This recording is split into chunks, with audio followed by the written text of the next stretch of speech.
it's 5 o'clock in the morning. Just getting up. The mullahs didn't come round last night, which is good, or this morning. I heard them. But they didn't come into this restaurant. People are sleeping around me.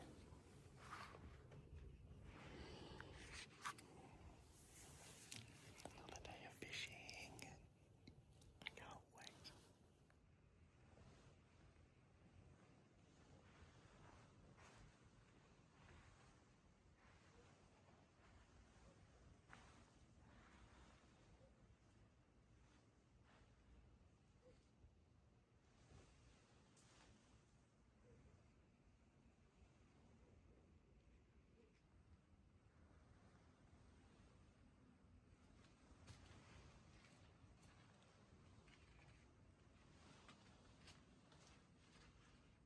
Well, morning everybody. I don't know if you could hear me in the little room there. I think we stepped in the general store. Just there's onions and shoes and old clothes that they sell. Really remote here. Pretty damn remote village down the road, which is pretty good. The Taliban have just upgraded all these roads because this is as I said before yesterday, this is the area of massive conflict. That in all wars it has never been captured. It's only kind of after the war it changes, and all the mullahs have come into this town. Here it is. It's beautiful. That's up into the Wakam. That must be east, I guess. That must be up into the Wakam. And got this beautiful river coming down. This is the biggest town in this whole area. I'll put a little map in so you can see it. Really crisp. It's about 5:15 in the morning, and it is it's a little bit of a chill, but surprisingly for its altitude, I don't know exactly what it is, but it must be about nearly 2.5, I think, 1,000 meters high, maybe even more, 2.8, 2.9. It isn't that cold. I'm so lucky to be here, and I can't wait to fish that river. Last night's fishing was insane, and we got there at night. I could have done with another hour. Anyway, another long day ahead. I've just been given this bit of local stone. This is all can you see the blues in that? Large one. It's a large one. These are all the minerals in this area. This is the big mine area. Where is the mine? The mine is up here? Yeah, no. Where is the road? Oh, the road goes up. Oh. That mine is over 6,000 years old. Yeah, it's like very, very old. I mean, 6,000 years is a very old mine. Continuously mining these stones, and apparently they bring wisdom and strength and hopefully vitality to whoever holds them. So you're not getting it. Here it is, way up in the hills here, and this is why these areas have been fought over for so many generations, because they make these into jewelry, into rings, and they've been very highly sought after all over the Silk Road area and now all over the world. This is the local petrol station just there. We're just having to feel the petrol to see how gritty it is, or if it is gritty at all, what grade it is, because there's nothing else out here. We've got half a tank, which should just get us back. Got a long way to go today, so good to get a little bit of fuel.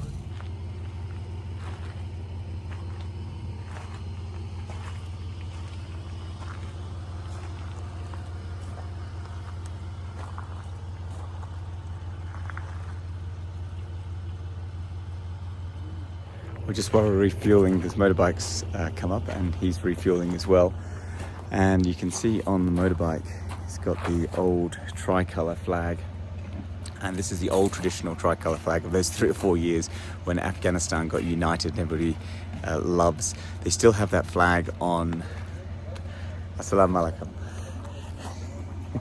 They still have that flag on international flights, because it's still the international recognised flag. It's also why people really like the cricket, because cricket's got that flies under that flag.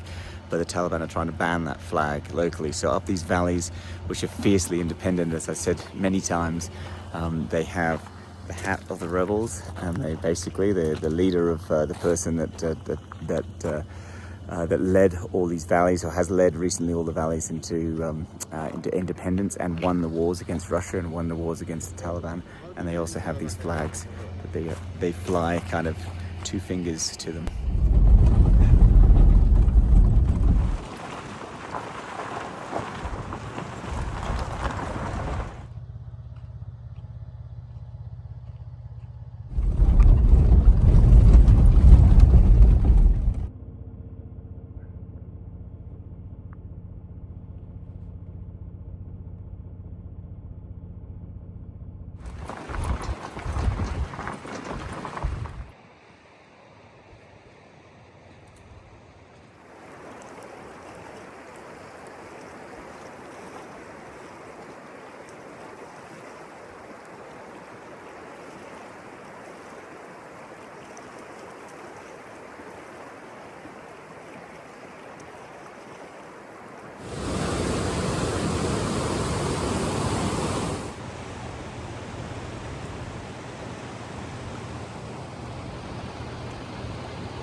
This is the Lapis mines. They are going all the way up to the mines, which are right at the top.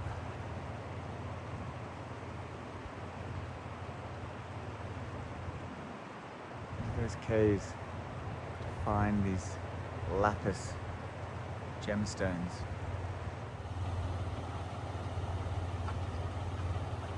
It's super difficult to get perspective on how big, tall, and colossal these mountains are. We're at around 2,000 meters.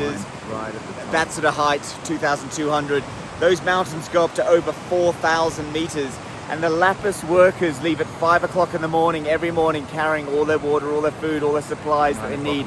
This mountain is so steep that you can't get donkeys up them. They have to walk up that scree slope of the ejected rock that they've been mining all the way into these tiny little holes. Now, this mine's been going for over 6,000 years into this area. You can imagine 6,000 years ago, people were walking all up and down these steep cliffs, and somebody finds, like we're in the middle of nowhere, and somebody finds a gemstone, then takes it back, mines it, turns it into a jewelry. It is insane how much effort goes into making these jewels or finding these precious minerals at these high compression zones. You might see it there. Everything gets flattened in videos and photography, but these things just go. They just rise up thousands, kilometers above me. Like it's 2 kilometers, 3 kilometers above me. These big mountains, and the road keeps avalanching down there. You can see it's avalanche. They're trying to fix the road. Last time Sean came through here, the whole bridge and everything had been just washed away in floods. This big river down here, which everybody was telling me I could fish. Don't worry about it. You fish this small river. It's just like it's a whitewater rafting's delight. And it's lots of mud and suspension, so I won't be fishing that much, I don't think, but absolutely spectacular to see the Lapis mine, 6,000 years old. I never thought I'd be here. Wars, so many wars have been fought over this. The whole Persian Empire, Alexander the Great, all these guys. You think 6,000 years ago, Jesus Christ was only 2,000 years ago. Muhammad was only like 1,300 years ago. Like, these things have been going on for a long time, and they caused a lot of the riches of Afghanistan and a lot of the riches of India as people came through and tried to fight up these valleys to get the access to these mines. I should also add on the Lapis mines, which I forgot to add before, that there's security all the way around, but the entrance exits while you go in, and they don't let foreigners go up to the mines. They're very, very protective of the mines, quite rightly, because they're worth a lot of money to Afghanistan and to whoever controls this area. So the Taliban are very strict on letting people go up to the mines. So besides the fact it would have been a horrible 2-kilometer climb up to a hole in the in the rock with very, very little safety, we weren't allowed to do it. So back to the fishing. While we're waiting for the roads to clear, look at this fresh rock that has come down from up here.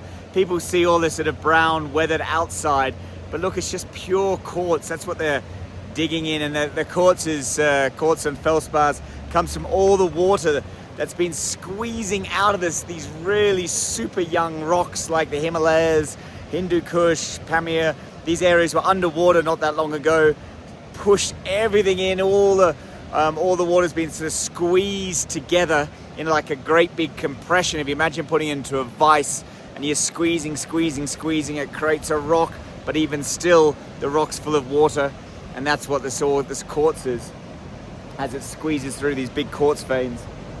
But this massive block, just in all directions of rock, and it just keeps falling down. Look at that, he's pushing away, it's avalanching. As I was walking down here, that scree slope was avalanching down onto me. And my car's stuck way back there, and there's more cars stuck, or a couple of trucks stuck way up in front. So I'm just going to sit here in the sun. So it looks like I'm going to take about 3 or 4 hours or so, or anywhere between 2 and 5 hours, I guess, to clean these roads. So we're just going to take the carpet out, put the stove out, and chill out for a bit beside the river. Nothing we can do. It's just going to be late into Faizabad tonight.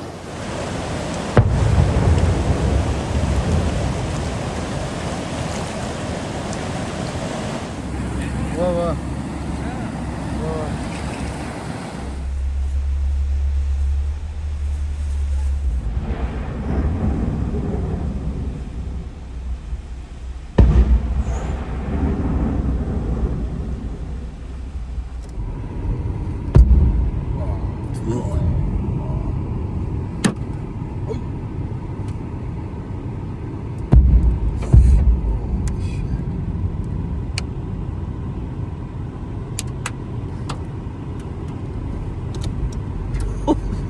close. I think it must be another one. Look, he's still. Yeah, one stone came to our car.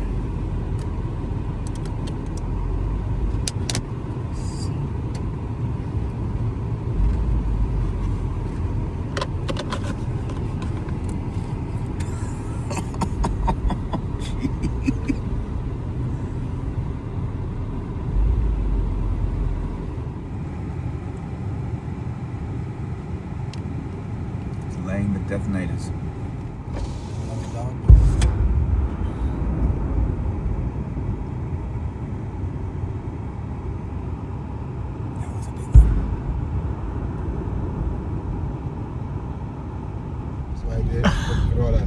Look at the Corolla going up. So after, what is it, 2:20, so what we thought was going to be like a 3 hour has turned out to be a 6.5 hour wait as they blasted up. Look at that, the Corolla made it, blasted all these rocks out, cleared the path and dropped it. So 6.5 hours later, we're on our way.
Look how brilliant this is. It's absolutely magnificent, massive mountains around, tight little roads with big drop-offs, all the things I hoped.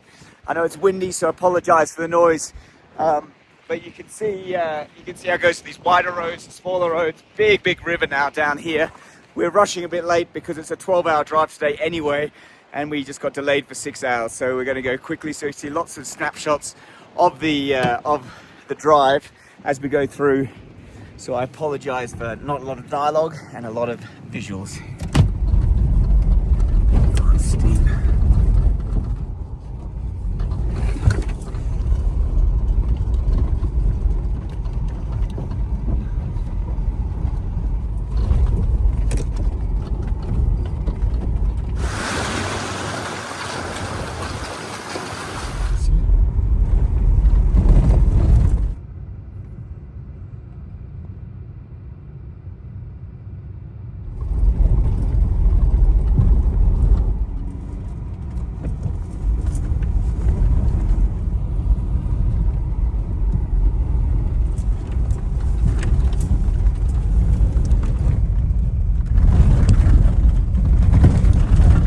For those of you who don't know how this works, you get your hashish and then you cut it into bundles and then you wait for it to go brown, which is like what's happening over, where are we, over this field over here.